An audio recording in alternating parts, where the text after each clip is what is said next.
Доброе утро, зрители Stop Game! Расскажу вам сегодня про свежие анонсы со State of Play в инфакте.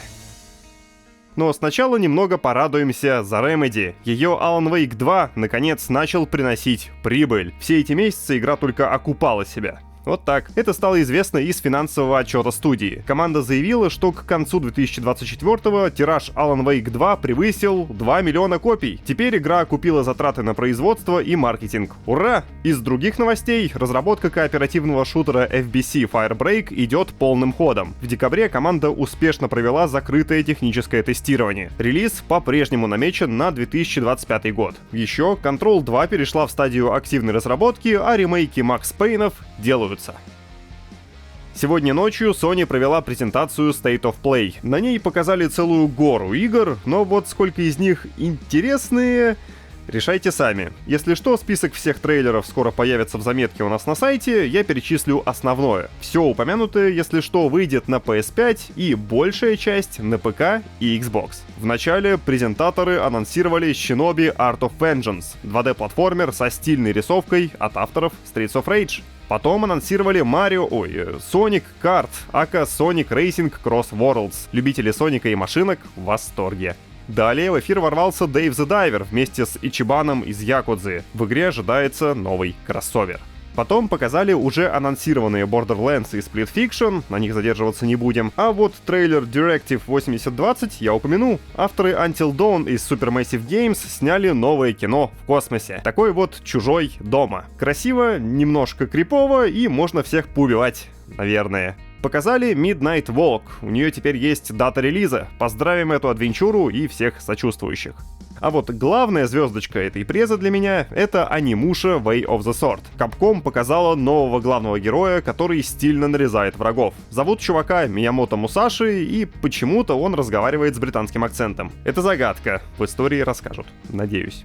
МГС Дельта обзавелась датой релиза. В трейлере игры объявили: Snake приползет 28 августа. Красиво, очень-очень жду. А вот премия самого странного ремастера с презентации, которая у Sony теперь регулярно происходит, кажется, достается Days Gone. Они, готовят обновленную версию этой игры. Сиквел можете не ждать, а вот фильм, ремейк и сухие завтраки с хлопьями в стиле мотоцикла Дикона уже в процессе. Насчет последнего не уверен, но всякое бывает. Дальше. Китайцы строили и все еще не достроили Tides of Annihilation. Но трейлер показали. В игре очень по-японски выглядящие герои бродят по разрушенному Лондону и устраивают аниме. Стильно. Показали не марафон, не от Bungie. Хотя, похоже. Metal Eden — это стремительный sci-fi шутер, который вполне неплохо выглядит. Так, подбираемся к финалу. Осталось 2 проекта. Появился стори-трейлер Mind's Eye. Геймплей тоже показали в отдельном ролике. В игре солдат со странным имплантом в голове решает вопросы и активно перестреливается с противниками. А еще на машинках катается.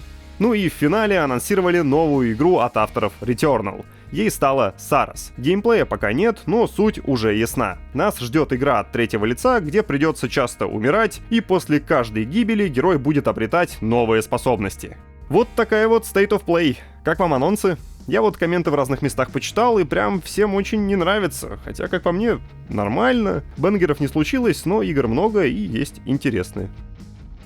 У Crytek проблемки. Несмотря на успехи Hunt Showdown 1896, команда не может оставаться финансово стабильной. В компании сообщили, что вынуждены расстаться с 15% сотрудников из-за непростой ситуации в индустрии. Всего в Crytek работают около 400 человек, следовательно, штат организации станет меньше примерно на 60. Увольнения коснутся команд разработчиков и специалистов так называемых разделяемых сервисов. Это ребята, которые координируют действия команд внутри компании. Эти неприятности в первую очередь повлияют на разработку Crysis 4. Разработку игры заморозили, хотя сделали это еще в третьем квартале 2024 года, как выяснилось. Тогда освободившихся специалистов переводили на поддержку Ханта.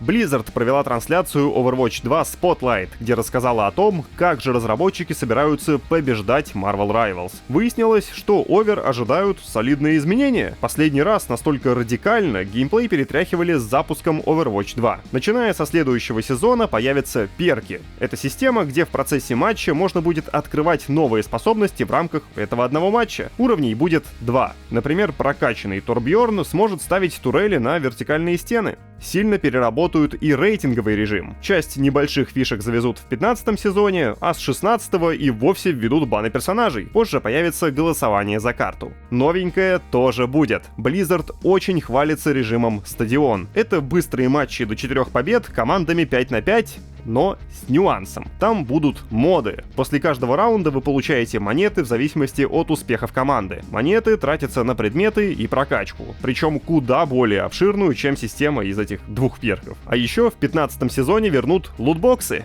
Теперь это позитивное изменение. Думайте. Про свежих героев, новые карты и косметоз даже упоминать не стоит. И так ясно, что все это будут завозить. 15-й сезон Overwatch 2, с которого и начнут вводить все вышеперечисленные изменения, стартует 18 февраля.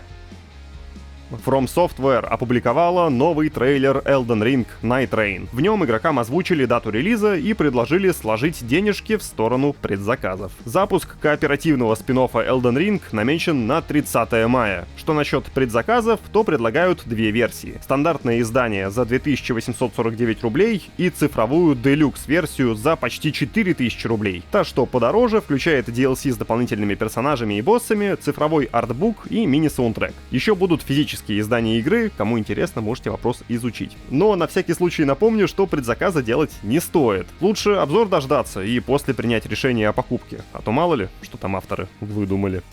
А вот и все новости на сегодня. На нашем сайте вас ждет еще больше интересных заметок про всякое игровое, а еще там лежит обзор Citizen Sleeper 2 от Алексея Лихачева. Ссылку на текст оставил под роликом. Кликайте. Не забудьте про лайк и хорошего вам четверга. Пока!